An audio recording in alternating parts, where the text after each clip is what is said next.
नाज़रीन, मुझे आज आपसे बात तो करनी है जो साबिका सदर हैं सुप्रीम कोर्ट बार एसोसिएशन के अमानुल्लाह कंडरानी साहब। उन्होंने बड़ा ही एक हॉरिबल किस्म का बयान दिया है कल।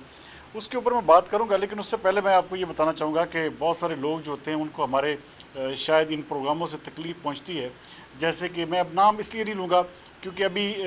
इमेच्योर बात है, और जब कोई ऐसी सॉलिड किस्म की कोई कॉल या इस तरह की कोई चीज़ आएगी तो मैं आपसे ज़रूर शेयर करूँगा। ये जो कल एक ऑडियो लीक साबका चीफ जस्टिस साकिब निसार के हवाले से आई है, तो उसमें एक वाज़ेह चीज़ है कि उन्होंने उनके बेटे ने इस हवाले से बाकायदा तौर पर 1 करोड़ 20 लाख की आवाज़ दी, और पूरा सोशल मीडिया इस हवाले से भरा पड़ा है। तो कोई ऐसा मेरे ख्याल में उनका है कोई शायद मैं उसके हवाले से कोई ऐसी बात भी नहीं कहना चाहता कि कुछ ऐसे लोग हैं जो हमें धमकियां देने की कोशिश करते हैं या इस तरह के अजीब किस्म के डरावे, जिनका वो शायद उनका मकसद या उनका वहम होता है कि शायद हम इससे आराम से चुप करके बैठ जाएंगे और इस तरह की किसी बात पर नहीं बोलेंगे। तो ये उनकी बहुत बड़ी भूल है। हम हमेशा बोलते हैं और बोलते रहेंगे, इसके लिए चाहे हमें कोई भी कीमत उठानी पड़े। तो हम इस हवाले से बिल्कुल कोई भी ये शख्स जो है वो कान खोल कर सुन ले इस हवाले से कि हम जो भी प्रोग्राम करते हैं उसके हवाले से हमें सॉलिड, जब उसकी जो एक इन्फॉर्मेशन है हमारे पास मौजूद होती है, उसका रेफरेंस मौजूद होता है या उसके हवाले से मुकम्मल सबूत मौजूद होता है, तभी हम उसके ऊपर बात करते हैं। बहरहाल जब कोई ग्राउंड में हवाले से कोई सॉलिड किस्म का बंदा हमारे सामने आएगा तो ज़रूर मैं आपसे शेयर करूँगा। लेकिन ऐसे लोगों को मैं ख़बरदार करना चाहता हूँ जो इस तरह की गीदड़ बबकियों से हमें डराने की कोशिश करते हैं और जिनका मकसद ये होता है कि किसी तरह से इनको डराया जाए ताकि ये दोबारा इस हवाले से ना बोलें। साकिब निसार हमारे मुल्क का एक इंतहाई घटिया और घिनौना किरदार है। इसके ऊपर हम हमेशा बात करते रहेंगे क्योंकि उसने इस मुल्क को डीरेल किया है और एक चलते हुए बेहतरीन हालत में, माशी हालत में मुल्क के साथ उसने एक खिलवाड़ किया है जिसकी सज़ा पूरी कौम जो है इस वक्त भुगत रही है। बहरहाल नाज़रीन, मैं अपने असल पॉइंट की तरफ आता हूँ कि जो कल अमानुल्लाह कंडरानी साहब ने बात की है नाज़रीन, वो बहुत ही ज़्यादा हॉरिबल है। वो इस हवाले से कि प्लान ये उन्होंने इसको रिवील किया है कि चीफ जस्टिस जो बंदयाल साहब हैं उनकी कोशिश है किसी तरह से इमरान खान से मोहब्बत में जो है वो पागल नहीं है। उनका मकसद सिर्फ ये है कि इमरान खान साहब जो हैं उनको 2/3 मेजॉरिटी दिलवा कर हुकूमत में लाया जाए, और उसके बाद जिस तरह साबिक आर्मी चीफ या साबिक जो फ़ौज के इदारे के लोग जो है अपनी एक्सटेंशन लेते रहे हैं, तो इसी तरह इन चीफ साहब को जो है वो 3 साल की एक्सटेंशन दी जाए ताकि जब ये रिटायर हों उससे पहले ही जस्टिस काजी फ़ायज़ ईसा जो है वो अपनी जो मुद्दत मुलाजमत है पूरी करके रिटायर हो चुके हैं। उसके बाद जस्टिस इजाज़ुल हसन आए और जस्टिस इजाज़ुल हसन को 3 साल के लिए चीफ जस्टिस बनाया जाए और 3 साल का पक्का टेन्योर कर दिया जाए, और उसके बाद उसी बीच में दूसरे जजेस भी रिटायर हो जाएँ और उसके बाद फिर जस्टिस मुनीब अख्तर का जो है वो 3 साल का दौर शुरू हो जाए। नाज़रीन, बड़ा लंबा प्लान है, और अगर ये बात सच है अमानुल्लाह कंडरानी साहब की, तो मेरे ख्याल में इस हवाले से इस वक्त की इस्टेब्लिशमेंट और तमाम इदारों को सर जोड़ कर सोचने की ज़रूरत है कि इस तरह का भयानक प्लान जो है वो हमारे मुल्क को कहाँ पर ले जाएगा। और जो उन्होंने इस हवाले से नारा लगाया कि जस्टिस काजी फ़ायज़ ईसा का रास्ता रोकने के लिए ये सब किया जा रहा है, और इसमें बहुत सारे लोग जो हैं वो शामिल हैं, और ये साजिश जो है मुल्क पाकिस्तान के निज़ाम इंसाफ के ख़िलाफ़ जो है रचाई जा रही है ताकि कोई भी हकदार जो है उसको हक ना मिल सके। नाज़रीन, इस हवाले से ज़ारी बात है, हम तो सिर्फ यही कर सकते हैं कि बात करें, बात करके आप लोगों को बताएं कि ये सारा कुछ होने जा रहा है। तो इस हवाले से हुकूमत वक्त का और इस्टेब्लिशमेंट का ये इस वक्त जो है सबसे बड़ा ये होना चाहिए मतमा नज़र कि वो इस चीज़ को देखें कि क्या इसमें सच्चाई है। चूँकि आप इस वक्त अगर आप पिछले 1 साल का कंडक्ट देखें उमरता बंदयाल साहब का, तो उसमें हमें लगता है कि तकरीबन कोई उनके 99% ऐसे केसेस हैं पीटीआई के जो उनको रिलीफ दिया है। ये जो इलेक्शन का केस है, ये सबसे बड़ी दिलचस्प बात यह है कि पंजाब के इलेक्शन के हवाले से तो आइन और कानून ने कह दिया जी 90 दिन के अंदर करवाने हैं, लेकिन केपीके का इलेक्शन जो है वो 8 अक्टूबर का अनाउंस है। उस हवाले से ना सुप्रीम कोर्ट का, ना चीफ जस्टिस साहब का कोई बयान है, ना इस हवाले से उनकी कोई डायरेक्शन है। तो इसका मतलब ये है कि पंजाब के इलेक्शन के हवाले से वो फुली फोकस्ड हैं। उनका मकसद भी सिर्फ यही है कि पंजाब में इलेक्शन हो, इमरान खान साहब को 2/3 मेजॉरिटी यहाँ पर दिलवाई जाए और उसके बाद अगले इलेक्शन की राह जो है वो हमवार की जाए। नाज़रीन,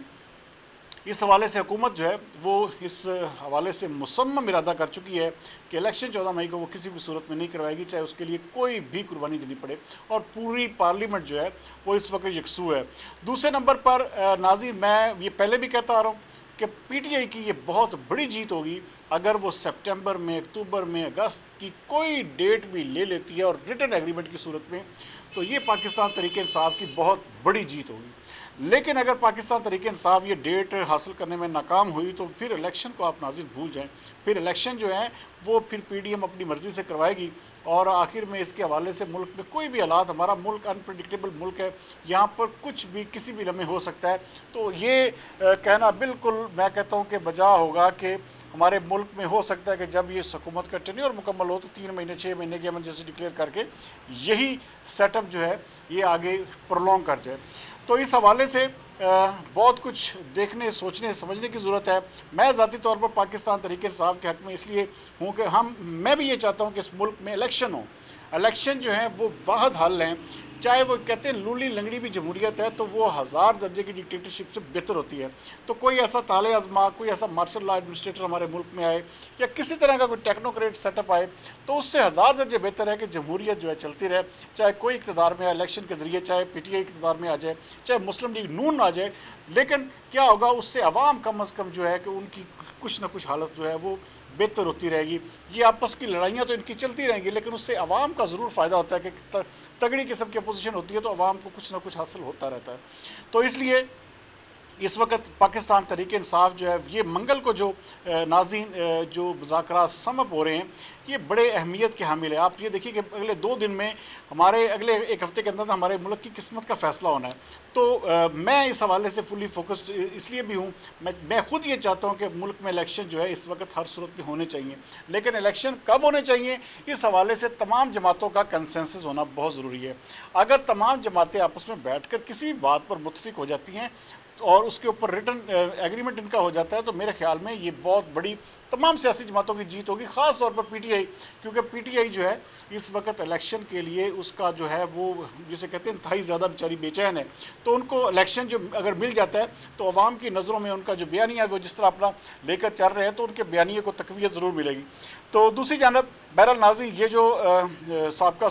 جو صدور ہے سپریم کورٹ بار کے، ان کی جو الارمنگ قسم کی جو باتیں ہیں اس کے اوپر جو ہے ہر ذی شعور کو سوچنا چاہیے اور ہر مکتبہ فکر سے لوگ اس کے اوپر آواز بلند کرنی چاہیے، نہ صرف لائرز کمیونٹی کے علاوہ جو لوگ شعور رکھتے ہیں جو اس حوالے سے جن کا پورا ادراک ہے حالات حاضرہ پر، ان کو چاہیے کہ اس حوالے سے اپنی آواز بلند کریں، اور اگر ایسا کچھ ہمارے ملک میں ہونے جا رہا ہے تو اس کو روکا جائے، کیونکہ اگر ایسا ہوتا ہے تو اس کا مطلب یہ ہوگا کہ اگلے آپ 10 سال جو ہے وہ پھر اگلے یہی سمجھیں کہ پھر یہی اسی طرح کا سیٹ اپ جو ہے چلے گا اور اسی طرح کی بے انصافیاں چلتی رہیں گی، اور جو آئین اور قانون جس طرح ری رائٹ کیا ہے منیب اختر نے اور یہ 3 رکنی بینچ نے، تو میرے خیال میں اس کا سلسلہ پھر تھمے گا نہیں، پھر ہمارا ملک جو ہے وہ ایک بے آئین قسم کی ریاست بن جائے گا۔ تو اس لیے اس عمل کو روکنے کے لیے تمام لوگوں کو اپنی آواز جو ہے بلند کرنی ہوگی، نہ صرف لائرز کمیونٹی بلکہ تمام تر لوگ جو ہیں اس حوالے سے آگے بڑھیں اور اس چیز کو ہائی لائٹ کریں، اور تمام کا تمام جو سوشل میڈیا ہے اس کے حوالے سے منظم ہو کر یہ کردار ادا کر سکتا ہے۔ بہرحال ناظرین کل کا دن جو ہے وہ عمران خان صاحب نے ایک ریلیز کا پلان کیا ہوا ہے، کل ان کی جو ہے آئین بچاؤ ریلیز لاہور، اسلام آباد اور کراچی میں نکلیں گی، تو اس کے ساتھ ساتھ کل ان کو اپنی اسٹرینتھ کا بھی اندازہ ہو جائے گا، کیونکہ ٹکٹوں کی تقسیم کے بعد پاکستان تحریک انصاف کی حالت ویسے کافی پتلی ہوئی ہے، کیونکہ جہاں پر 16 18 10 بندے جو اپنے کارکنان کو لے کر آتے تھے، اب وہاں پہ صرف ایک ٹکٹ ہولڈر جو ہے وہ اپنے بندوں کو لے کر آئے گا۔ تو آپ کو نظر آئے گا کل کہ عمران خان صاحب اصل میں انہوں نے کیا گین کیا ہے ٹکٹس اناؤنس کر کے، اور یہ بھی بہت بڑا بلنڈر تھا جو انہوں نے اپنی کر دیا ہے۔ بہرحال اب انشاءاللہ تعالیٰ وہ اس کا جو ہے وہ ان کو نظر تو آئے گا کہ اس کا امپیکٹ کیا ہے، کیونکہ یہ تمام جماعتوں نے ایک قسم کا ان کو ٹریپ میں لا کر اناؤنسمنٹ کروائی ہے۔ تو ایسی اناؤنسمنٹ جو ہے کسی بھی جماعت کو نہیں زیب دیتی جب تک کہ الیکشن شور شاٹ جو ہے وہ نہ ہو۔ تو اس وقت عمران خان صاحب بلنڈر پہ بلنڈر کر رہے ہیں، لیکن قسمت کی دیوی ان پر مہربان ہے، دیکھتے ہیں وہ کب تک مہربان رہتی ہے۔ کل تک کے لیے سردار امین جتوئی کو دیجیے اجازت۔ پاکستان زندہ باد۔